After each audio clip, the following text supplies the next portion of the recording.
बड़ों के सामने, ये हमारे कोई बुरे में थोड़े ही है, जो इन्होंने कहा ऐसे ही करेंगे।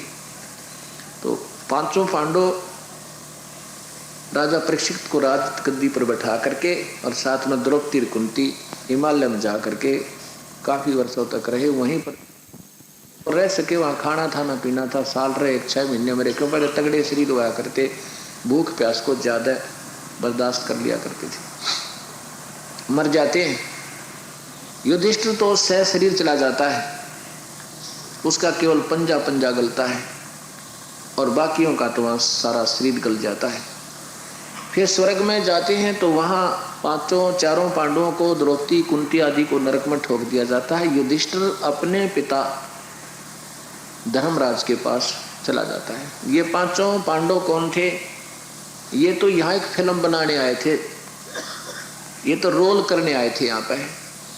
इस काल का जाल है कि महाभारत बनवा दी, एक फिल्म बनवा दी, और ये वहाँ से हीरो भेजे थे, अच्छे पात्र। ये थे वहाँ देवताओं के बेटे। अर्जुन था इंद्र देव का पुत्र, स्वर्गराज का बेटा था इंद्र, और युधिष्ठिर था धर्मराज का पुत्र,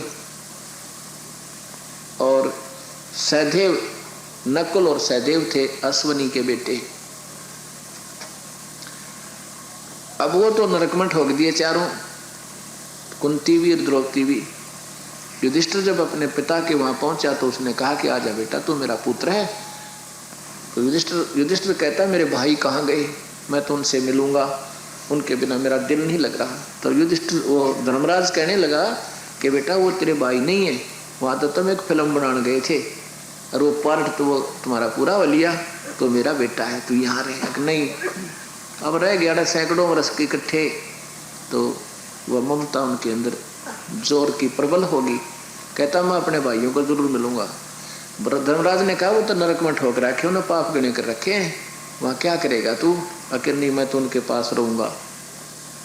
तो वहाँ वो युधिष्ठिर को एक यमदूत की ड्यूटी लाई कि आप इसको ले जाओ, इनके भाइयों को दिखा लाओ।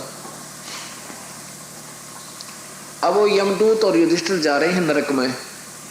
आगे आवाज आती है कि मैं अर्जुन की आत्मा हूँ, मैं कुंती की आत्मा हूँ, युधिष्ठिर हमें बचा लो, हमने बड़ा जुल्म किया था युद्ध में, हम बड़े दुखी हो रहे हैं, हमारा नरक से पीछा छुटवा दो। तो युधिष्ठिर कहता है कि ये मेरे भाई रो रहे हैं, इनको छोड़ो दो तुम, यमदूत से कहा। यमदूत ने कहा कि ये मेरे बस की बात नहीं है, मेरा जो कार्य था तेरे को धोखा देकर और यहाँ तक लाना था, तेरे को 2.5 कुछ समय का तुझे नरक भोगना था, क्योंकि तूने झूठ बोला था, अश्वत्थामा मर गया, द्रोणाचार्य का पुत्र, और उस झूठ का दंड तुझे यहाँ नरक में देना था, इसलिए तुझे यहाँ लाए हैं। इनको छोड़ना ना छोड़ना ये मेरे बस की बात नहीं, ये धर्मराज जाने। कहने लगा मैं यहाँ से जाता ही नहीं, या तो मुझे भी यहीं ठोक दो, ना इनको भी निकाल दो। जब वहां से आकाशवाणी दूर से धर्मराज कर रहा है कि तू बाहर आ जा, यहाँ आकर बात करेंगे। वो बाहर आ जाते हैं। फिर धर्मराज कहता है युधिष्ठिर ये तेरे भाई नहीं है, इनको पड़े रहने दे, इनके पापा के सार है, अपना कर्म भोगने दे। नहीं मानता है, कहता नहीं, या तो मुझे भी इसमें डाल दो और नहीं इनको भी छोड़ दो। तब धर्मराज ने कहा कि तू अपने पुण्य संकल्प करो, तब हम इनको कुछ समय के लिए बाहर भी भेज सकते हैं। जब उस युधिष्ठिर ने अपने पुण्य संकल्प किए उन 5 छहों के प्रति, तब वो बाहर निकाले गए। और जब तक ये धर्मराष्ट्र युधिष्ठिर के द्वारा संकल्प किए हुए पुण्य का प्रतिफल रहेगा, तब तक ये स्वर्ग में रहेंगे। फिर इस किए हुए घमसान युद्ध के पापों को फिर भोगने के लिए नरक इन्होंने जाना पड़ेगा। अब यहाँ जो शास्त्र लिखे गए ना संस्कृत से हिंदी में, फिर लेखक ये महर्षि वेद व्यास जी थे, तो ये विचलित हो जाते हैं। वहाँ लास्ट में सरलार्थ करता क्या कर देते हैं टीका करने वाले कि ये तो लीला कर रहे थे, वो स्वर्ग में नहीं थे, नरक में नहीं थे। चारों पांडव वो तो वैसे लीला की थी उसको धोखा देने के लिए। धोखा देगा तुम भी ले आते, वैसा तेरे भैया मिला, वैसे भी कह देते जब युधिष्ठिर को एक छोटी सी झूठ का दंड 2.5 घंटे भोगना पड़ गया, अरुण न था नाश कर रखा था, कूद कूद का मार रखे थे, भीम जैसे बड़ी बूचा न था, तो उनको माफी मिल सकती है। तो अब ये क्योंकि सारे ही अधूरे शास्त्रों पर हमारे ज्ञान आधार, और हम भी उन्हें पढ़ पढ़कर रंग में रंगे हुए हैं।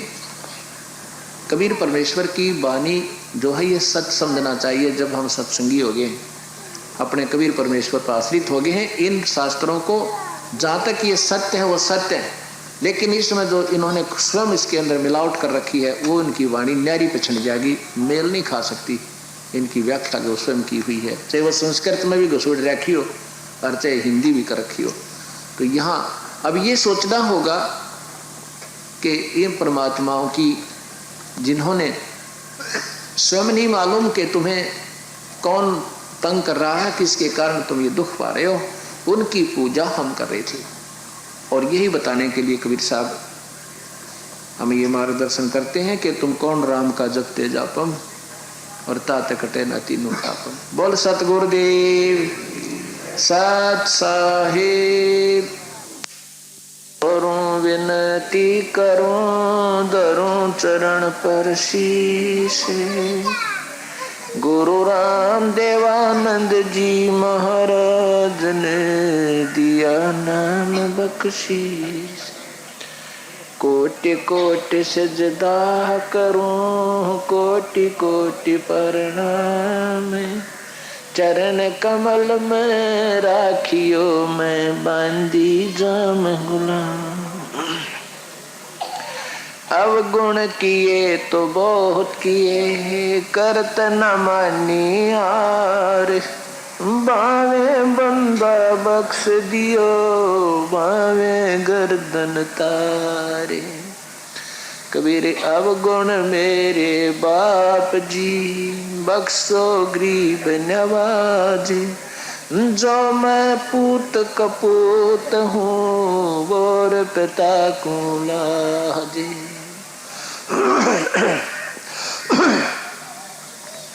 सात दीप नौ खंड में गुरु से बड़ा ना कोई, करता करे न कर सके गुरु करे सो होए। अंतर्यामी एक तू आत्म के आधारे, जो तुम छोड़ो आत तो कौन उतारे पारे।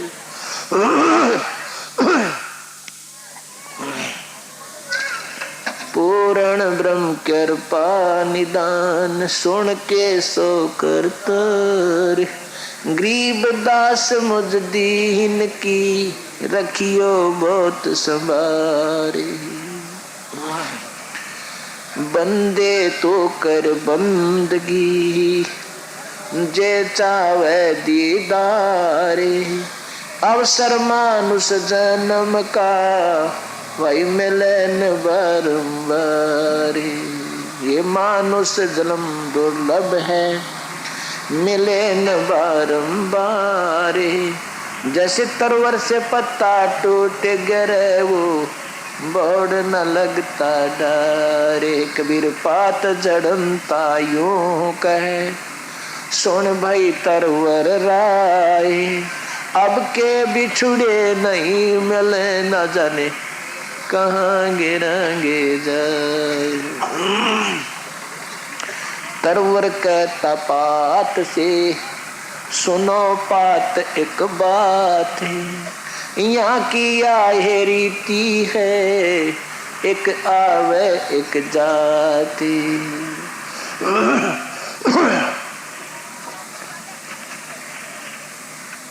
सतगुरु बंदी छोड़ कबीर परमेश्वर की असीम कृपा से ये 5 दिवसीय सतगुरु महिमा का विशाल सत्संग चल रहा है। आज ये चतुर्थ दिन है। तुलसीदास जी कहते हैं कि सकल पदार्थ है जग माही, भाग बिना नर पावै नाहीं। ये एक ऐसा शुभ अवसर होता है जो मनुष्य शरीर में कभी कभी हमें उपलब्ध होता है। तुलसीदास जी कहते हैं कि सुत दारा और लक्ष्मी घर पापी कभी हो, ये संत समागम हरि कथा तुलसी दुर्लभ दो। वैसे तो संतों के समागमों की कमी नहीं रही अब।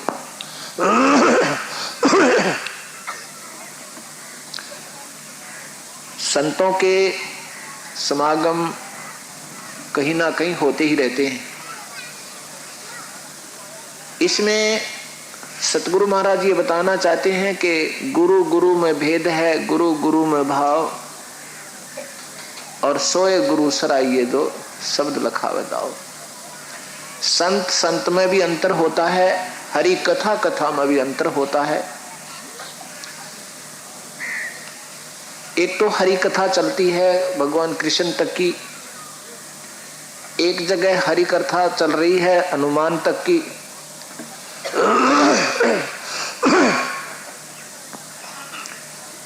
और कहीं हरि कथा चल रही होती है शिव पुराण की, भगवान शिव तक की।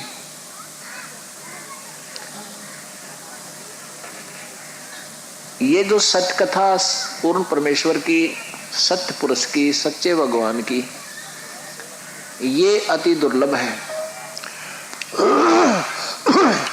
वैसे तो परमात्मा की आत्माएं जो हैं, विनम्र आत्माएं प्रभु की तलाश में लगी हुई हैं। प्यासा व्यक्ति होता है, उसको अगर कोई कुआं नजर आता है वहां भी पहुंच जाता है, भले उसमें पानी बेशक ना हो, उसको जाना पड़ता है।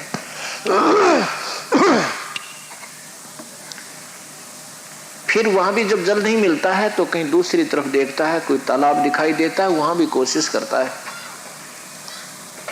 इसी प्रकार प्रभु की तलाश में ये आत्मा युगों युगों से लगी हुई है, क्योंकि ये उस परमेश्वर को त्याग कर महादुखी हो चुकी है। आज कोई कंगाल व्यक्ति है, वो सोचता है कि ये धनवान जो हैं, इनके पास तो बड़ी कार हैं, कोठियां हैं, बड़े आनंद इनको हो रहा है।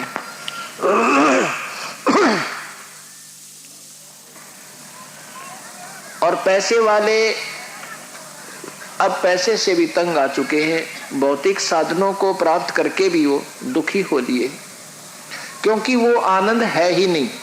मान लिया आपके पास एसी भी लगा हुआ है, एयर कंडीशन चल रहा है आपके घर पे, और कार भी है, कोठी भी है, सिनेमा भी चल रहा है, टेलीविजन भी, वीसीआर भी, सब कुछ आपने उपलब्ध कर लिया, और कोई ऐसी परेशानी घर में आ गई, बच्चे का ही ऐसा स्थिति होगी मनमाना आपके कि उसको डॉक्टर ने बोल दिया भाई बच्चे भरोसा होगा। अब ना तो वो कार अच्छी लगे, ना एसी सुहावे, ना वह कोठी अच्छी लगे। वो जो अंतःकरण के अंदर बीमारी वह आग लगेगी, वह किसी चीज को अच्छा नहीं लगने देती।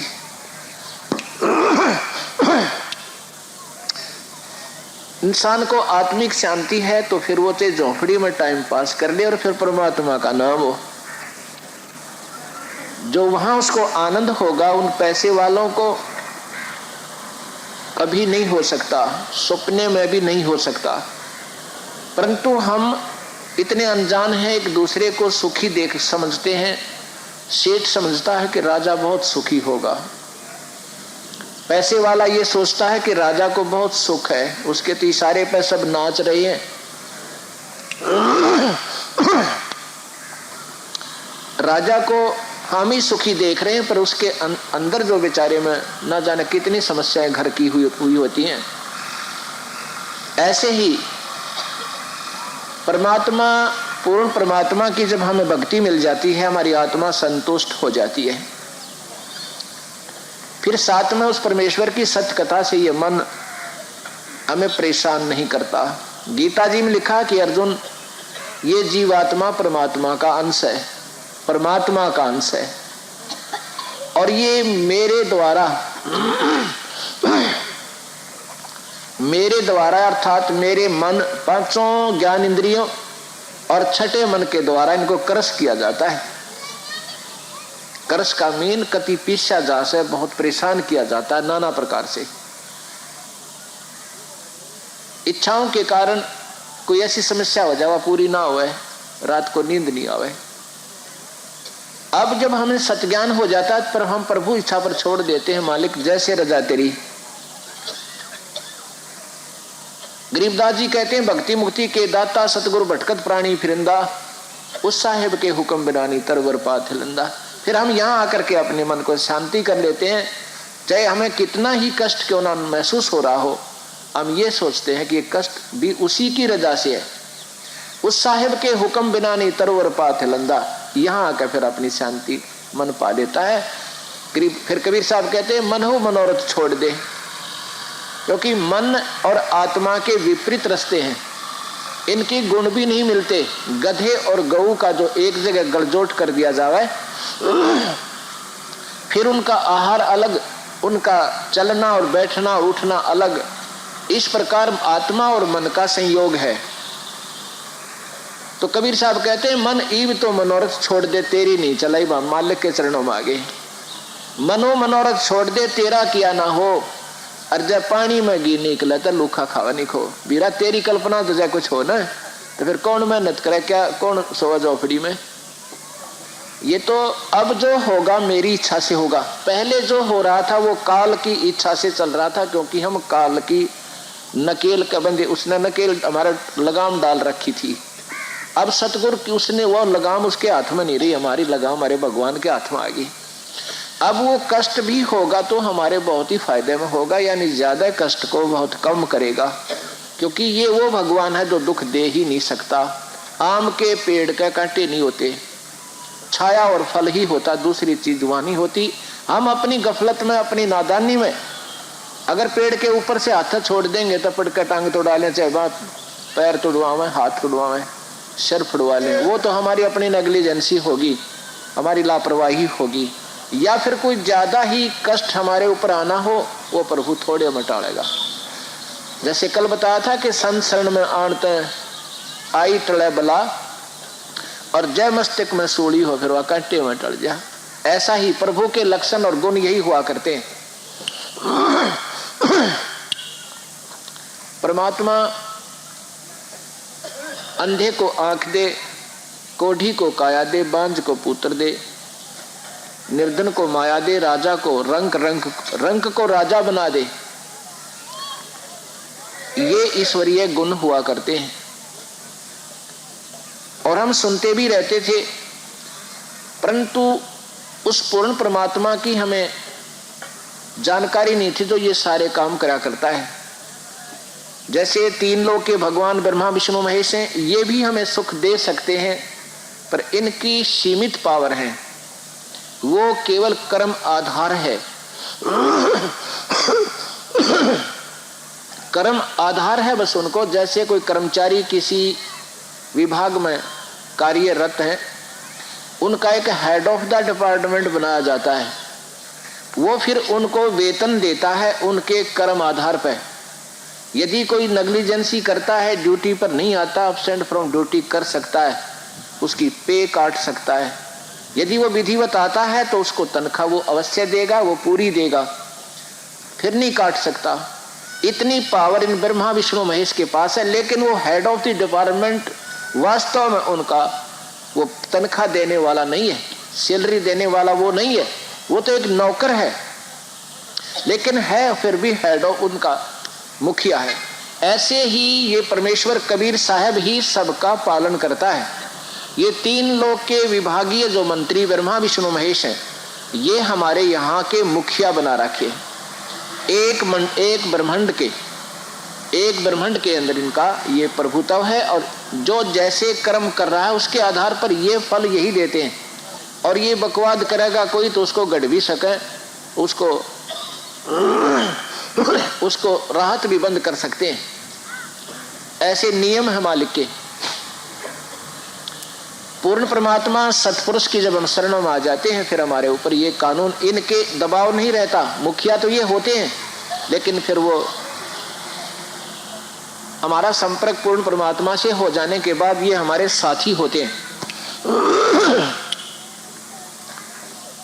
किसी कर्मचारी का और किसी प्रधानमंत्री के या मुख्यमंत्री के व्यक्ति से संपर्क हो तो हेड ऑफ द डिपार्टमेंट भी उस व्यक्ति से बहुत प्यार से पेश आता है, कभी भी उसको कुछ नहीं कहेगा, उसको मालूम है कि सुप्रीम पावर से अटैच्ड है, संपर्क है इसका। ऐसे ही जब हम प्रभु से, पूर्ण परमात्मा से ऐसे संपर्क में आ जाएंगे, फिर ये ब्रह्मा विष्णु महेश हमें सहयोग देंगे और विशेष देंगे। और यही कारण है कि आज परमात्मा की प्यारी आत्माओं को आवश्यकता से अधिक, यानी हमारी सोच से ज्यादा ही लाभ दिए जा रहे हैं। अब हम आपको बताना चाहेंगे कि कबीर परमेश्वर अनंत कोटि ब्रह्मांड के प्रभु हैं, सारी सृष्टि के रचनहार हैं। पहले तो हमने अपने प्रभु की वाणी पर विश्वास किया कि जो इन्होंने कहा वो सत्य। अब विश्वास करने के कुछ सर्कमस्टांस होते हैं, कुछ आधार होते हैं। एक तो विश्वास हमने इसलिए किया कि जिस महापुरुष ने ये वाणी लिखी, गरीबदास जी ने, कबीर साहब की वाणी तो हम पढ़ते थे तब तो ये सोचा करते थे ये कोई कवि होंगे, और वाणी ऐसी थी कि हृदय को हिलाकर रख देती थी, सत्य के आधार पर इतनी यथार्थता से परिपूर्ण थी। जब गरीबदास जी के मुख से भी फिर उसी परमेश्वर की महिमा हमने वो वाणी पढ़ी, फिर मन ने यहाँ सोचना शुरू किया कि इस महापुरुष की ऐसी क्या गरज थी, क्या स्वार्थ था जिसने इस कबीर को भगवान बताया। ना कोई मांगने खाने वाला था, ना कोई ऐसा था भी जिसने रोजी रोटी के लिए अपना ढूंढमा जोड़ रखा हो, ऊट पटांगा गया हो, या कोई उसकी जाति से संपर्क हो, क्योंकि हमारी जो बुद्धि पहले ओछी सोच से शुरू हुई थी, ऐसा भी नहीं था। तो फिर जब देखा है तो परमात्मा में पड़ा था भाई। जब इस महापुरुष का, जिसका 2500 बीघा जमीन है, और वो गरीबदास ने का अनंत कोट ब्रह्मांड का एक रति निबार, और सतगुरु पुरुष कबीर है भाई, कुल के सृजनहार। 3 लोक का राज है ये ब्रह्मा विष्णु महेश, ऊंचा धाम कबीर का वो वाणी ब्रह विदेश। फिर कबीर कौन कि काशी वाला कबीर, उन्हें ठोक के लिख रखे वो है कबीर जुलाहा जो काशी में आए थे। वो परमात्मा कभी मां से जन्म नहीं लेते, वो स्वयं प्रकट होते हैं, क्योंकि वो सृष्टि के रचनहार सब माताओं और बहनों को, भाई और बच्चों को सभी वही रचने वाले हैं। हमारे शरीर के बनाने वाले भी वही है। अब यहां हमने देखना पड़ेगा कि ब्रह्मा, जो यहाँ के ब्रह्मा हैं, उनको हम सृष्टि रचनहार कहा करते हैं। ब्रह्मा को की उपाधि होती है, ब्रह्मा का जो अर्थ होता है सृष्टि रचनहार। अब ब्रह्मा का पता चला कि ये तो केवल रजोगुण प्रभावित करके इन सभी जीवों को, इनकी एक ऐसी काल भगवान ने ब्रह्मा विष्णु महेश के अंदर इनकी न्यारी न्यारे गुण बना दिए। जैसे मिर्च का गुण है, जैसे तब छोंक लागे तो दूर तक छीकम छीक करवा दे, वो उसका गुण है। वहां वास्तव में तो वो कहीं है, लेकिन उसकी जो गुण उसका कहाँ पहुंच गया, पड़ोसी ताई छीकम छीक, दांस उठने खांसी उठने लग जा, उसके कारण वो वहां तक वो सूक्ष्म उसका असर हुआ। ऐसे ही ब्रह्मा एक रजोगुण प्रभावित बना रखा है, और उसकी जो सूक्ष्म ऐसी महक, उसके गुण, उसकी वह बू, गंध, सुगंध, कुछ भी कहो, वो निराकार रूप में हर प्राणी पर असर कर रही है। और जिसके कारण केवल ये रजोगुण प्रभावित होकर केवल बच्चों की उत्पत्ति करता है, बस। ये सृष्टि रचनहार और शरीर बनाने वाला नहीं है, ये तो उसका मीडिया है, उसका माध्यम है। ये शरीर उस परमेश्वर ने अपने जैसा स्वयं ही हमें दिया है। गरीबदास जी कहते हैं हमरे ही उनियार अपना सृजनहार, अपना कबीर परमेश्वर अपने जैसा है, ऐसा मनुष्य शरीर में है सतलोक में, लेकिन उनका शरीर हमारे से ज्यादा दूसरा। जैसे एक तो मिट्टी का बर्तन हो और एक फिर सोने का हो, बर्तन ऐसा ही है, प्याला ऐसा ही है, कटोरी ऐसी है कि मिट्टी की हो, दोनों जिससे कहते हैं, एक सोने की हो। तो उनका शरीर तेज पुंज का है, हमारा ये 5 तत्व का है। और ये भी कबीर परमेश्वर की रजा से ही हमें मानव शरीर मिला है, नहीं तो ये नहीं मिलता। क्योंकि काल ने तो हमारे ऊपर जाल डाल ही दिया था। हम इसके ऊपर आसक्त हो गए थे और वहां से अपने मालिक तक भूल कर इसके जो है ना पाले में आ गए थे हम। उसी समय परमेश्वर ने कृपा बख्शी हमारे ऊपर कि इसके अंदर ऐसी प्रेरणा आई बरदी दाता ने कि उस प्रकृति देवी को देख के इसके अंदर दुष्टता उत्पन्न हुई और इसने अभद्र व्यवहार किया। उस लड़की ने अपनी इज्जत रक्षा के लिए इसके पेट में शरण ली। वहां फिर स्वयं जाकर अपने जोगजीत नाम के बेटे के रूप में कबीर परमेश्वर और इसको फिर लड़की को बाहर निकालते हैं। इसको श्राप दे दिया कि 1 लाख मानव शरीरधारी प्राणियों का तू रोज आहार करेगा। इसकी मजबूरी बना दी। अब इसने मानव शरीर हमें देना पड़ा ना तो एक जूनी और बना देता है। गधे कुत्ते तो बनाए रखे थे, एक और के फर्क बेड़ा पटा जादूगर है ये भी, एक यूनी और बना देता। इसमें हम धक्के खाते अंडे जानते, कभी भी वापस नहीं जा सकते थे, कभी सोच भी नहीं सकते थे। इतना क्रश करता है उस परमेश्वर ने इन एडवांस, क्योंकि वो जानी जान है कि इसकी पहुंच कहाँ तक है। उसके आगे हम सब बच्चे हैं और ये ब्रह्मा विष्णु महेश भी वेद में लिखा है तो बच्चे हैं ये पार ब्रह्म तक और ब्रह्म तक उस कबीर परमेश्वर जवान लिखा है युवा कबीर। उन्होंने पहले ही मालूम था कि ये कहां और दुखी करेगा, क्योंकि ये अंश ईश्वर की है, ये आत्मा परमेश्वर की अंश है। ये तो सूखा ठेकेदार है, यहाँ पर इसको दुखी करने का और अपना आनंद लेने का इसका ये उद्देश्य था। तो साहिब ने ये रजा बख्शी के इसको श्राप दे दिया कि आज के बाद तू 1 लाख जीवों का, मनुष्य शरीरधारी जीवों का आहार करेगा, 1.25 लाख पैदा करेगा। वहीं से इसको ये आदेश दे दिया। अब इसकी मजबूरी होगी, इसने 1 लाख जीवों का आहार करना होता है। उसके लिए मानव शरीर अवश्य देना पड़ रहा है। मालिक ने बेरा था कि कभी मनुष्य शरीर में होंगे तो मैं जाकर इनका अगर रो कह कुछ कह सुन कह उससे इनकी अंधेरा हटा दूं। अगर ये मानव शरीर में दे ही नहीं गाती फिर के बताऊंगा और कैसे ये मानेंगे। मानव शरीर भी फिर इतना गंदा दिया गया है कि इसमें कभी ब्लड प्रेशर और कदे भाई आँखों में दर्द, कदे कड़ दुख है, कभी कोई बुखार है, कभी मानसिक परेशानियां, कभी घर में कोई शारीरिक दुख, ये भी बना रहता है।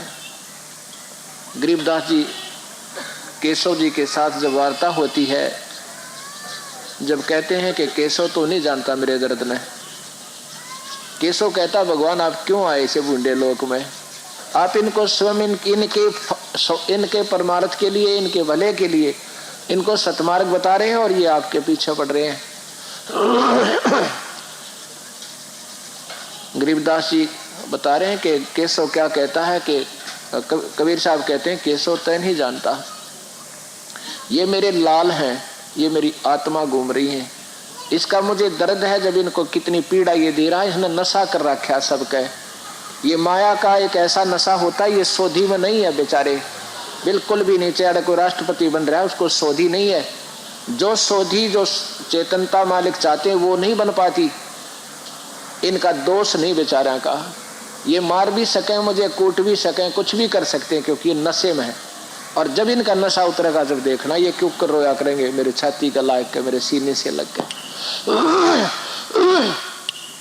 बिष्टा जिनके उदर में और मगन फिरे दिन रात, गरीबदास केशव के और जमसर जिनकी घात है। परमात्मा ये क्यों कर भगवान बजेंगे, इनका नगन सारा जो है नरक भरी सब देह, इस सारे शरीर का नरक जैसा दे रखा है इनको, इसमें ही नरक है। ये कोई कुत्ता मरा हुआ देखा हो ना सड़क के ऊपर, उसकी आंत निकल कर दूर पड़ी हो, ये शरीर ऐसा है अपने अंदर। कहते इसमें ये भगवान बजे क्यों कर बेचारे, ये तो मैं अपनी कृपा बख्शूंगा, इनका ब्लड प्रेशर भी ठीक करूंगा, इनके सारे टेम्परेचर ठीक करूंगा, इनके सारे दुखों का निवारण करूंगा और फिर इनके नो जचेगी शायद तो भगवान के शायद, फिर भी ऐसा महसूस होगा शायद ही भगवान हो और फिर ये भगवान बन सकते हैं। ये इतने दयालु हैं। कभी आए थे 600 वर्ष पूर्व, 64 लाख को अपना रंग देगे, बीज दोगे इस परमेश्वर की भक्ति का, और उनने 10-5 साल साधना भी अच्छी की, दाता के चरणों में रह गए, फिर पाछे तांडी पाक गए, फिर भी गुरुद्रोही ना हो करके केवल विमुख हो गए। उनका भी क्रेडिट अब तक दे रहा है वो कृपा पात्र, हम उनके कृपा पात्र रहे कुछ समय के लिए, कृपालु हैं। तो उन्होंने क्या कृपा बख्शी कि चल पार ना होंगे तो कम से कम मनुष्य जन्म तो इनको, और मिलते रहेंगे तो फिर आ जाऊंगा किसी दिन। या कोई दास अपना तैयार कर दूंगा, इन्हें फिर सोच दिया जाएगी। अब जो भक्ति हो आप कर रहे हो, ये मनमाना अगर ना भी पार हुए ना, इतनी भक्ति हो जाएगी आपको 100 मनुष्य जन्म भी और मिल सकते हैं। बाकी आगे ऐसे चांसेस शायद कृपा तो उसकी मालिक की ना रख कर वो केस तिथि पैदा कर दे। बाकी आने वाले समय में बहुत कम संभावना है कि संतों के यहाँ आने की। गरीबदास जी ने लिखा है कि द्वापर के अंत में सभी महर्षि यहाँ से प्रस्थान करके स्वर्ग में चले गए, क्योंकि कलयुग में गंदा व्यवहार लोगों का देखकर संतों का अनादर होगा और सत्य को नहीं मानेंगे, असत्य का ज्यादा प्रभाव होगा, इसलिए वो यहाँ से खिसक गए। तो यहाँ जो संत किसी ड्यूटी लगाई जाती है ना, वहां पर माथे हाथ मार कर रोया करे, अगर देख ना, क्योंकि ना भी नहीं कर सकते भगवान के आदेश ने कौन नाट सके। और फिर यहाँ आता है ना जब संत, जैसे को चंडीगढ़ में रहने वाला और उसकी नाट ड्यूटी लग जा हरियाणा वाले की, उस हेड ऑफ द डिपार्टमेंट हो चाहे कर्मचारी हो, ने सोचा करे कौन से कर्म की सजा मिल गई मुझे, वहां नौकरी तो है ही पर वहां जाने में इतना दिक्कत मान्या करे। ऐसे ही इस लोक में आने वाले संत अपने कर्मों को पछताया करते हैं। अब कहीं ऐसा ना हो उन सुल जाते मैं ना फंस जाऊं, वो तो बूंदा बेगन से बात है। तो फिर परमात्मा सांत्वना देता, बेटा घबराइए मत ना, तेरे साथ रहूंगा मैं, ये ना निकलेंगे तन्ने तो जरूर काट लेऊंगा। मतलब ऐसी भी सांत्वना जब वो दे देते हैं, आना तो पड़ता ही होता है उनको, क्योंकि उस मालिक के हुक्म ने कौन टाल दे।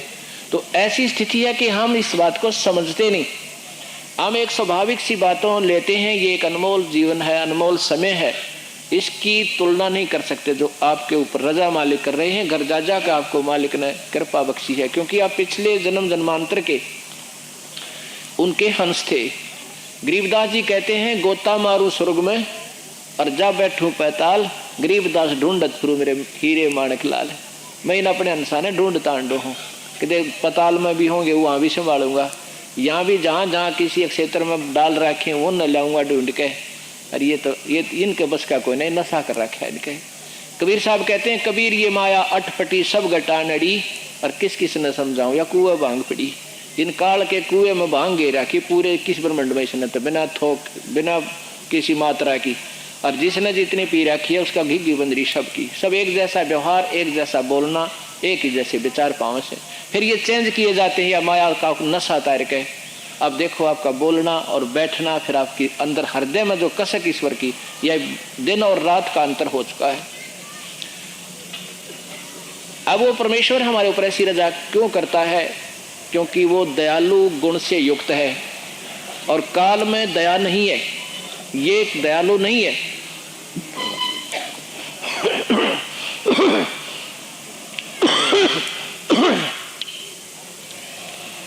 अब कबीर साहब का यहाँ चारों युगों में आए हैं, जैसे बताया था कि सतयुग में सतसुकृत नाम से, त्रेता में मुनिंदर नाम से, सतयुग में जब आए थे उस समय जोगजीत आदि नाम से भी ये बार बार आते रहे हैं। जैसे कबीर नाम तो इनका आखिरी लास्ट ऑफ द कलयुग तक चलेगा, बाकी बीच में अन्य नामों से भी यही प्रभु यही शक्ति आती रहेगी और फिर अपना कार्य सुचारू करती रहेगी। ऐसे ही सतसुकृत के बाद भी वो जोगजीत नाम से भी आए थे। उसमें दुर्वासा जी, क्योंकि ये दुर्वासा जो कहा जाता है, जैसे हम विष्णु जी कह दें कृष्ण जी को, कृष्ण और विष्णु एक ही है, और रामचंद्र जी कह दें तो भी एक ही है, क्योंकि वही आत्मा विष्णु की रामचंद्र जी बनकाई त्रेता में, वही बनकाई द्वापर में कृष्ण बनकर आई। ऐसे ही दुर्वासा जैसे महापुरुष भी उस समय कबीर साहिब के चरणों में, यानी जोगजीत नाम के महापुरुष आए के रूप में साहिब आए थे जब उपदेश लिया था।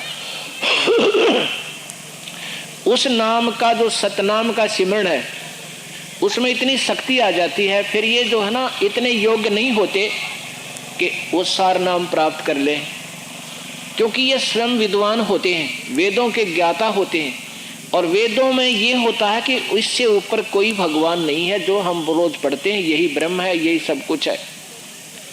वो नाम तो ले लिया बंदी छोड़ते हैं, सतनाम भी दे दिया उनको, पार ब्रह्म तक का नाम है सतनाम जब बन जाता है, ये पार ब्रह्म तक भी वो मानते हैं। ये नाम का इतना प्रभाव बना कि वो हर युग में जन्म होता रहा और लाखों हजारों वर्षों तक वो जीवित भी रहते रहे। ऐसे दुर्वासा जी में वो भक्ति बनी रही। अब कई कहते हैं कि दुर्वासा तो पीछे कौरवों के टाइम में भी था। यही तो खेल हमारे, क्योंकि हम भक्ति मार्ग में बहुत -0 हो चुके हैं। अब कोई कहते कि आपका कोई स्वर्ग है, कहते हैं स्वर्ग है ही नहीं, आकाश में उड़ जाते थे, हो ही नहीं सकता। तो ये तो क्योंकि अब आज से कोई हमारे सामने बूढ़े बूढ़े व्यक्ति देखे हमने, वह 5 मन वजन को 5 मन वजन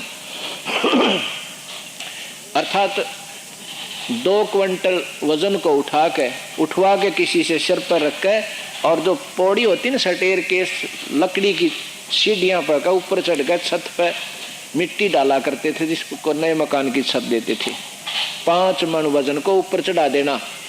और आज प्रथम तो आज ना माने इंसान इस बात को, और आने वाले 100 वर्ष के बाद कोई इस बात में स्वीकार नहीं कर सकता कि 5 मन आदमी उठा ही नहीं सकता। कोई उठवा दे तो सिर पर रख ही नहीं सकता, मर जाए 1 मिनट में।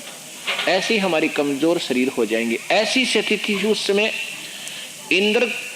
इंद्र स्वर्ग के राजा हैं, और रामायण में लिखा है कि मेघनाद रावण के पुत्र ने सेना को आकाश में उड़ा लिया था। एक सिद्धि होती है, उन सिद्धियों के आधार पर वो उड़ा सकते हैं, एक दूसरे को भी उड़ा सकते हैं। क्योंकि लेकिन वो जो जितनी कमाई उन्होंने की हुई होती है, उस कमाई का, उस व्यक्ति की कमाई का ही फिर हिस्सा वो कंडम होता है, उसका किराया लग जाता है। सिद्धि में एक जहाज, तो ऊपर स्वर्ग में जाकर के युद्ध किया, देवताओं को पकड़ के कैद करके और अपने पिता की कैद में डाल रखा था। अब ये भी नहीं मान सकता कोई, अब ये तो सब बनावटी बातें। अब कलयुगी लोगों ने, ऋषियों ने इसको रिजेक्ट कर दिया। तो पोप लीलाएं थी।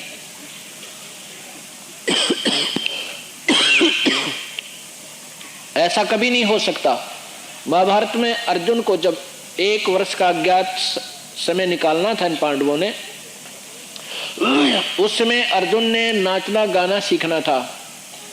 स्वर्ग में गया था अपने पिता इंद्र के लोक में, वहां कुछ दिन रह करके और नाचना गाना सीख रहा था, और फिर वापस आ गया था। सहशरीर गया था, सहशरीर वापस आ गया था। अब इन बातों को स्वीकार नहीं कर सकते, क्योंकि हम भक्ति मार्ग में बहुत नीचे जा चुके हैं। जल के ऊपर भी संत चला करते थे, ये सिद्धियां होती हैं। तो हम जो अपना वास्तविक बात पर आते हैं, जो हम आपको बताना चाहते हैं कि कबीर साहब जो है 4 युगों में आए हैं। सतयुग में सतसुकृत नाम से, त्रेता में, सतयुग में जब आए दुर्वासा जैसी आत्माएं, दुर्वासा, दत्तात्रेय और चंद्रमा, ये 3 अत्रि ऋषि के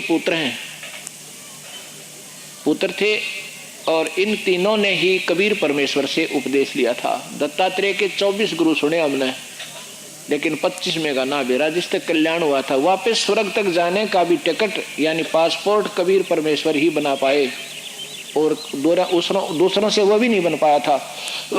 अब चक्कर क्या है कि जैसे मैंने परसों बताया था कि राजा परीक्षित को सर्प ने डसना था 7वें दिन। अब ये विचार करने की बातें हैं, वो ऐसे नहीं कथाएं हुआ करती थी। ये कथा जो है कि आपकी एक डिफेंस बनेगा, आपकी एक डोल बनेगी। डोल जैसे पानी खेत में दिया जाता है, उसकी डोल बनानी पड़ती है। डोल ना हो तो वो पानी उसमें लगे नहीं, काम नहीं करे। अब ये ज्ञान आपकी डिफेंस यानी बाढ़ का काम भी करेगा, आपकी रक्षा का काम भी करेगा, और साथ में डोल बनाओगा कि आप इससे बाहर नहीं जाओगे, आप बिल्कुल बंद कर रहोगे। 7वें दिन सर्प ने डसना था। उस समय सभी महापुरुषों ने एक ही सलाह करी कि इसको श्रीमद् भागवत सुधा सागर की यानी भगवान विष्णु की महिमा सुनाई जावे, तो ये विष्णु जी में आसक्त हो जावे और यहाँ से पीछा छूट जाए, इसका स्मृति लोकते हैं और ये स्वर्ग चला जावे। सर्प ने तो डसना है, इसने मरना भी है। अब जहाँ आशा तहाँ वासा हुई, तो ये समस्या आई कि अभी इसको कथा कौन सुनावे, श्रीमद् भागवत सुधा सागर की कथा कौन ऋषि सुनावा जिससे इसकी वृत्ति यहां से हटाकर उस प्रभु के चरणों में ला दे। तो मैंने परसों बता दी थी कथा, तो ये ज्यादा नहीं लंबा करना चाहता इसको।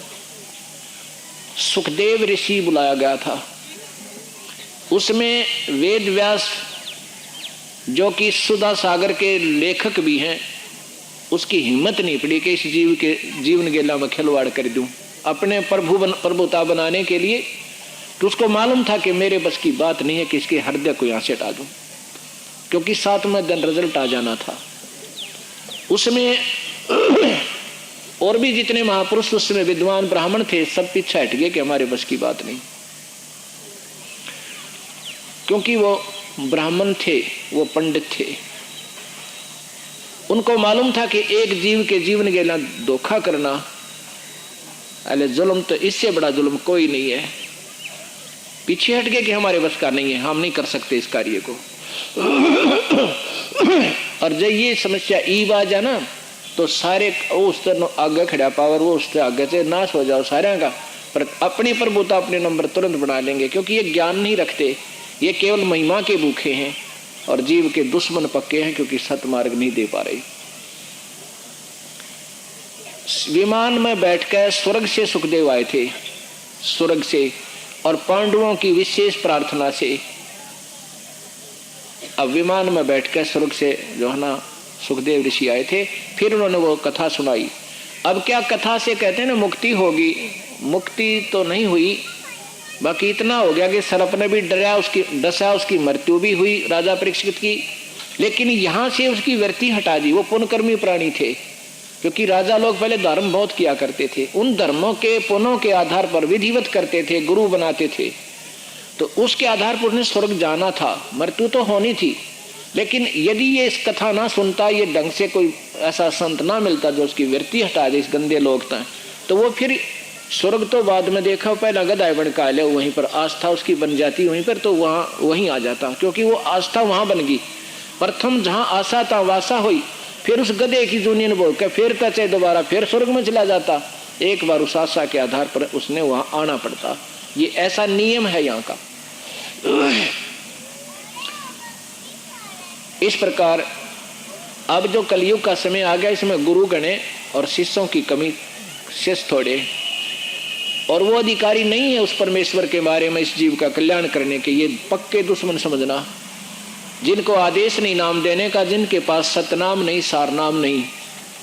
गरीबदास जी ने लिखा है, कबीर साहब कहते हैं कि सार नाम बिन पुरुष द्रोही।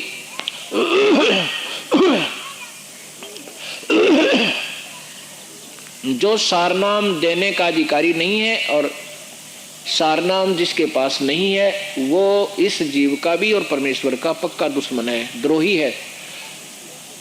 अब ये चक्कर पड़ा हुआ, क्योंकि ऐसे समय में इस ज्ञान को निर्मल करना बहुत समय लगता है, पर धीरे धीरे ये सामने सत्य आ जाती है। प्रथम बार तो हमारी इन कथाओं को इंसान यूं सोचा ही है जैसे बनावटी सी आप बना के महाराज जी सुना रहे हैं, हमने तो कभी सुना नहीं था। अब यही चक्कर था कि हमने लाल का ज्ञान नहीं था, कौड़ियों की झोली पर रखी थी। अब आपको तुलना करा दी जाएगी सत्संग के दौरान, आपके सामने ये रख दिया जाएगा, आपको इतना सियाना बना दिया जाएगा कि आप स्वयं फैसले करने लग जाओगे कि कौन सी सत्य है, कौन सा असत्य है। एक समय की बात है, एक सेठ जो है, 2 भाई थे, वो छोटे वाले की मृत्यु हो जाती है, छोटे वाले के 2 पुत्र थे। अब वो व्यापार विपुर किया करते थे, दुकान कर रखी थी, बच्चे छोटे छोटे थे। अब उन बच्चों की माँ विचलित हो जाती है कि पुत्र तुम्हारा पिताजी तो शरीर छोड़ गया, तुम अभी नादान हो, कहीं व्यापार में तुम ना कामयाब हो, अपने ताऊ जी के साथ अपना हिस्सा पत्ती कर लो, तुम उसमें पार्टनरशिप कर लो। और तुम्हारे ताऊ जी बहुत अच्छे हैं, क्योंकि पहले नेक आत्मा बहुत हुआ करते हैं। और मेरे पास ये 2 लाल रखे हैं बेटा, ये पैसे तो घने हैं नहीं हमारे पास, ये लाल दे देना तेरे ताऊजी तय, और उसको कह देना कि ये लाल गिरवी रख लो, हमारे हिस्से के पैसे इसके बदले में ले लो।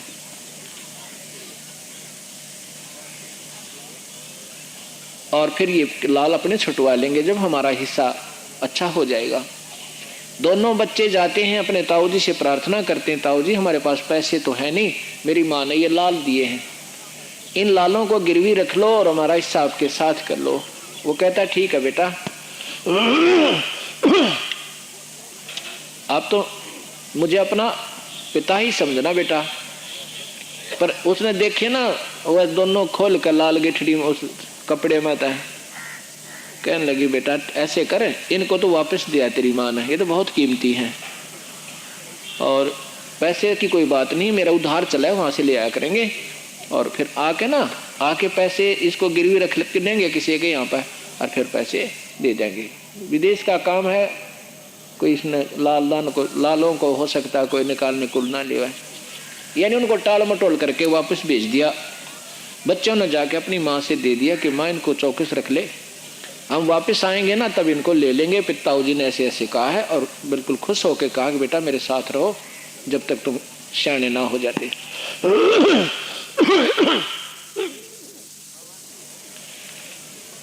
दोनों बच्चों को लेकर उनके ताऊजी विदेश चले जाते हैं, अर्थात दूसरे स्थानों पर जहाँ व्यापार किया करते थे वहां जाकर के एक दिन उसने क्या किया, एक सेठ के 50,000 रुपये देने थे।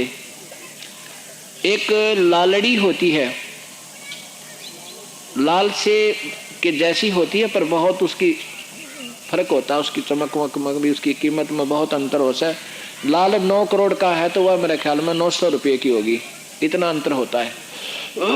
उस लालड़ी को दे दिया ताऊजी ने, अगले बेटा यू लाल है और उस सेठ के 50,000 रुपये हमने देने हैं, ये गिरवी रख लेगा कह देना, और आके हम अपने पैसे आपके दे देंगे और अपना लाल छुटवा लेंगे।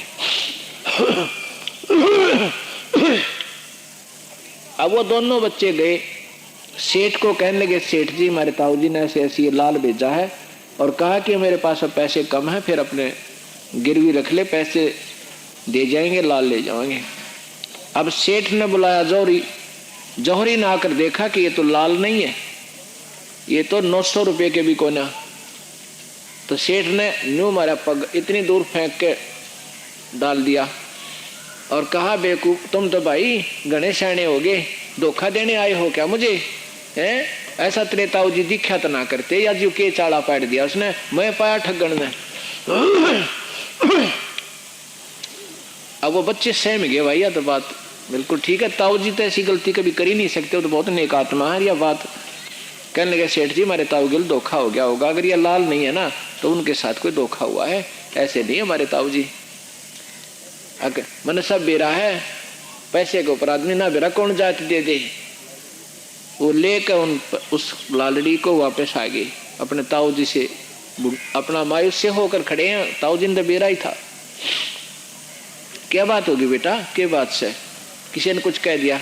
अगर वो सेठ जी तक बहुत नाराज हो गया, बोला ये लाल को ना लालड़ी है और तुम हमारे साथ धोखा करने आए हो क्या, तेरे ताऊजी ऐसे दिखा तो ना करते, आज के ऊपर कैसे नीत डूब गई उनकी। तब वो ताऊजी थोड़ी सी लीला करता है कि हो बेटा ये तो इधर रखा था लाल था, ये ले जा, ये उस है वो लाल है। ओहो रे मेरा भी भाई बुद्धि कम काम करा ना बुढ़ापे में, या तो ठीक का लालड़ी थी, सेठ जी से माफी मांग के आना बेटा, अगर धोखा लग गया मेरे ताऊजी। फिर वो वापस गए, उन्होंने कहा अगर ये है जी ऐसे ऐसे सारी कहानी बताई। तो सेठ बोला देख ईसा हो लाल देख लेता हूँ जानते हैं। वो अब दोनों की कंपेरिजन हो गया उन बच्चा ने, लाल कैसा होता लालड़ी कैसी होती। कुछ दिनों के बाद वो पिताजी उसका ताऊजी वापस आ जाता है और कहता पुत्र वो लाल ला तेरी माँ पे, पैसे की जो है ना कमी पड़ गई बेटे, घना एक खर्चा ज्यादा ही कुछ पैसे सामान आ गया। अब ठीक है ताऊजी अभी लाते हैं। दोनों भाई गए, कहते माँ तुम आगे बेटा का आगे, हमने वो लाल दे जल्दी, ताऊजी घने ज्यादा सामान ले आए। अरे पानी मारो इस पर, पानी मार दे, अरे जोत कई हिमा जोत इधर ना, मट्टी डाल दो ठाके एकदम, मट्टी डाल दो और भी लगाओगे कितना, देख सारे ओले बोले काम करे।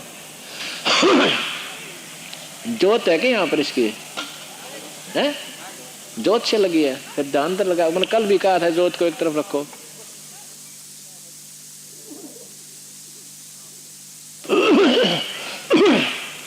अग बेटा जी ये रखे ले जाओ, दोनों उठाकर उन बच्चे ने फिर वही बात याद आई कि कहीं ऐसा ना हो ये भी लालड़ी और ताऊ जी का आगे बेइज्जती हो।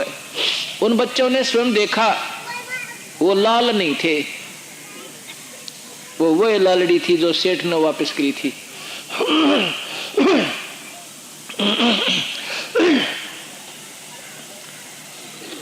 अपनी माँ ने कहने लगे, माँ तो भी बड़ी बोली है, ये लाल नहीं है, ये तो लालड़ी है माँ। और माँ आज तो बेइज्जती हो जाओ, ताऊ जी के कहूँ हमारे तय एक धोखा देने लग गए। हाँ ये तो चोखा हमने वहाँ देख लिए थे लाल, ये लाल को ना माया तो लालड़ी है। तो उसकी माँ बोली, भाई मन तो मेरा ना बेटा तेरे पिताजी के समय की रखी थी और मैंने तो संभाल कर रखी है, मैंने तो सोचा लाल ही होंगे।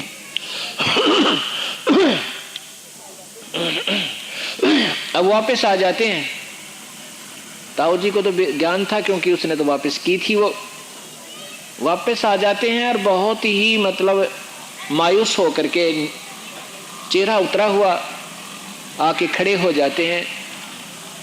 कहते बेटा क्या बात हो गया? ताऊ जी मेरी माँ ना वह तो कति बोली है, उसने तो कोई बकाया जो ये लाल को ना ताऊ जी वो तो लालड़ी थी। अब वो ताऊ जी कहता बेटा ये थी तो लालड़ी उस दिन भी ये लालड़ी ही थी। और जय तेरा ताऊ जी ने कह दो ना या लालड़ी है बेटा ये काम की कोई ना, तेरी माँ भी काली मानो और तुम भी नो कहो हमारे पिताजी मर गए, हमारे लाल भी लालड़ी हो गए। दुनिया लालों को भी लालड़ी बता रही है, थारा पेटा नहीं बरो बेटा, अब तुम सुन सियाने हो गए, आप निरीक्षण कर लोगे। ऐसे ही ये सतगुरु के ज्ञान के आधार पर आपको हम इतना सियाना कर देंगे कि आप अपने आप ही लाल और लालड़ी की परख आप ही कर लोगे। भगवान कौन है, उनसे उनकी कितनी कीमत है और इस परमेश्वर की कितनी कीमत है, यही हम बताना चाहते हैं। ये सत्संग का ये उद्देश्य होता हमारा। अगर ये सत्संग नहीं सुनोगे तो नाम आप पर काम नहीं करेगा, क्योंकि कभी भी विचलित हो सकते, कोई भी पथभ्रष्ट व्यक्ति आपसे मिलेगा, क्योंकि तुम स्वयं ज्ञान होगा नहीं और वो तुम्हें डिगा सकता है, मार्ग से भ्रष्ट कर सकता है। इसलिए सतगुरु ने ये ऐसी कृपा बख्शी है आपके ऊपर के समय समय पर रह कर ये सत्संग होते हैं, साथ में कैसेट दी जाती हैं, उनको सुने और एक एक बात को सत्य माने, चाहे बेशक आपके हृदय में वो असत्य जच रही हो। क्योंकि हम इतने सियाने नहीं है कि सारी सत्य को, सब बातों को कि किस उद्देश्य से किस दृष्टिकोण से ये संत कहना चाह रहा है आप नहीं पकड़ सकते। उस समय मनमाना उनका दृष्टिकोण कहने का उसी बात को कुछ और होता है और आप सोच रहे हो कि पहले इन्होंने ऐसा क्यों कहा था। इस प्रकार आपने इस बात को सोचना होगा और फिर विशेष ढंग से लगे रहना। भक्ति के मार्ग में केवल नाम से मुक्ति होगी। ये नादान लोग बतेरे आपको मिलेंगे, कहते हैं कि अंदर एक शब्द सुनाई देता है, बस शब्द नहीं सुना तो कुछ भी नहीं है। कोई कहता हमें कोई ऐसी चीज दिखाई देती है, कुछ ऐसे दिखता है, कोई कहता कान बंद करो, कोई कहता आंखें बंद करके देखो, कोई ध्यान मेडिटेशन करो। ये नहीं है मार्ग मालिक का। कबीर साहब कहते हैं साधो मुझे वो सतगुरु भावे जो कान ना रूंदे आंख ना मूंदे ना अनहद उड़ जावे। साधो मन वो सतगुरु मन भावे। वो संत ऐसा चाहिए जो ना तो मेडिटेशन में उड़ जावे और ना कान बंद करके खुद के सुनवावे। ये तो हमारी भक्ति से स्वतः प्रकट होंगे। बीज बो दिया था, पत्ते भी होंगे, अंकुर भी होगा और फिर फल भी लगेंगे। उसकी सिंचाई प्रॉपर रखे। ऐसे कबीर साहब कहते हैं कि सांस सांस में नाम जपो, व्यर्था सांस मत को, और ना जाने इस सांस का फिर आवन हो ना हो। कबीरा सिमरन सार है और सकल जंजाल, आद अंत मत सो दिया और दूजा देखा ख्याल। बाकी तो सौपन है। अच्छी कोई साधना कर ली, स्वर्ग चले गए, वो भी सौपन है कुछ समय के लिए। बाकी ये जो अंदर देखा जाखी ये नहीं करनी, हमने केवल नाम जाप करते रहना। यदि आपको अपना विश्वास दृढ़ करना है तो कभी देख सकते हो, ऐसे कान बंद करके आपको आवाजें सुनाई देंगी। ये कई प्रकार की होंगी, इनसे एक भिन्न भी आती है, वो सतगुरु की होगी। लेकिन नाम नहीं है तो वो सब आवाजें भी व्यर्थ हैं, फिर कुछ नहीं होगा। वो चाहे सुन भी रहे हो चाहे देख भी रहे हो, आपका जब अपॉइंट आपकी नौकरी डिस्चार्ज होगी, फिर अपनी तजूरी में चाहे टेलीविजन रख रखे हैं घर में, उन न देखें जाइए, क्योंकि उस कमाई से लाए थे तुम। और तिजोरी में 10-20 हजार रुपये भी रखे होंगे, उनको भी देखते रहना, वो कुछ दिनों में समाप्त हो जाएंगे, क्योंकि आप जो है ना टर्मिनेट हो चुके हो, आगे आपको बेनिफिट नहीं हो रहा। ऐसा हमने आखिरी सांस तक सतगुरु के चरणों में जुड़ा रहना होगा। कबीर साहब कहते हैं, राम नाम रटते रहो जब लग घट में प्राणी। आखिरी सांस तक नाम जपना होगा। कभू तो दीन दयाल के बनक पड़ेगी काने। ये भक्ति का सीधा सार्थ है, और इससे भिन्न कोई बताता वो शास्त्र विरुद्ध है। ना गीता में लिखा है, गीता में केवल ओम नाम का जाप और ये 5 यज्ञ बताई है। 5 यज्ञ, ध्यान यज्ञ, हमारी ध्यान की ध्यान जो है ना, मेडिटेशन हमारा सहज मेडिटेशन है, सहज ध्यान। कैसे? जैसे जितने भी महापुरुष प्रमाणित हुए हैं संत, जैसे कबीर परमेश्वर स्वयं आए, अपना कपड़ा बनते थे और मेडिटेशन भी करते थे, वो सहज समाधि है। कपड़ा बनते थे, जैसे बेबेर ये लड़कियां सिलाई भी करें और गीत भी गाएं जा, तो ऐसे मन जो है हमारा उस शब्द में लगा रहता है। और ऊपर के दृश्यों में जो पहले तो काल्पनिक शुरू होते हैं, जैसे संतो सतगुरु ने बताया कि ऐसा सतलोक है, वहाँ पर ऐसे ऐसे फल हैं, ऐसे तेज पुंज के सब वहाँ पर बने हुए हैं, सब तेज पुंज का है, फिर ऐसी हैं, उनकी ऐसी चमक है। पहले तो कल्पना शुरू होती है, फिर हमारे मन नाम के आधार पर यह सुरती अपने आप वहाँ पहुँच जाती है। इस भक्ति के आधार पर ये कभी अपने आप ही हो जाएगा, लगे रहना होगा, अपने केवल अपनी क्रिया करते रहना।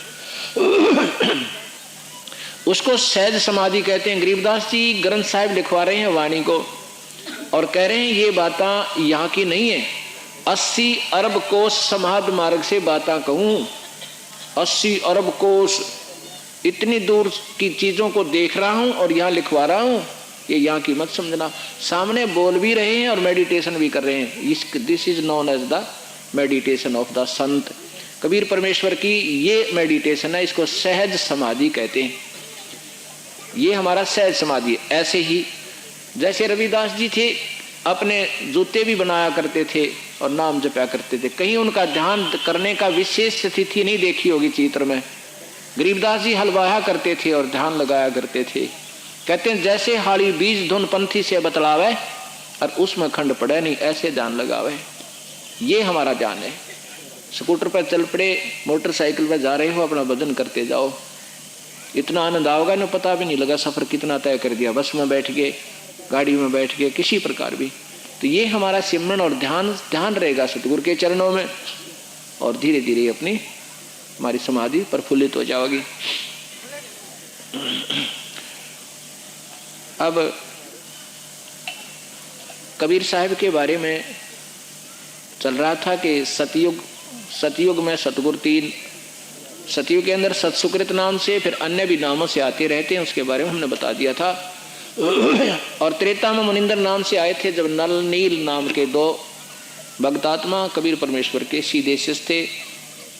रावण की पत्नी भक्तमती मंदोदरी भी परमेश्वर की शिष्या थी। भक्त विभीषण जी ये भी कबीर साहब के मुनिंदर जी के शिष्य थे। और चंद्र विजय नाम का एक भाट था, उसका पूरे 16 सदस्य भी सतगुरु के शिष्य हुए। अन्य भी और बहुत थे, लेकिन ये प्रमाणित से बताए जाते हैं, लेकिन ज्यादा नहीं होते। उन 3 युगों में बहुत कम जीव ले जाने का साहिब का वायदा था। द्वापर युग में जब आए, कल बताया था कि सुदर्शन नाम के एक सुप्त, वो सतगुरु के अंश थे, यानी उनसे उपदेश लिया हुआ था। वो सत नाम सार नाम उपासक थे, जिन्होंने पांडव यज्ञ अश्वमेघ में शंख बजाया था, जो 33 करोड़ देवताओं से, 88,000 ऋषियों से और 12 करोड़ ब्राह्मणों से, 9 नाथ 84 सिद्धों से, ब्रह्मा विष्णु महेश से, स्वयं कृष्ण से भी नहीं वो कार्य संपूर्ण हुआ था। उस स्वयं परमेश्वर ने, कबीर परमेश्वर की शक्ति ने उनको वो कार्य भी सिद्ध किया था। उसमें कबीर साहब जो है करुणामय नाम से आए हुए थे। त्रेता में जब आए थे, हनुमान जी भी कबीर साहब के शिष्य हुए थे। अब ये बात किसी को बताते हैं, क्योंकि हमारा दृष्टिकोण उस लाल को लालड़ी बांध रहे थे हम, इसलिए ये जचने में विश्वास होने में थोड़ी दिक्कत आती है। कबीर साहब ने ब्रह्मा विष्णु महेश को भी उपदेश दिया था क्योंकि ये उसी के बच्चे हैं। और काल ने इनको सुप्रीम बना रखा है, यहाँ चौधरी बना दिया 3 लोग का। और फिर इनको भी ऐसे कुत्ते गधे की दुनिया में डाल देगा, पर इनको सुख अभी ज्यादा है इसलिए वो कम स्वीकार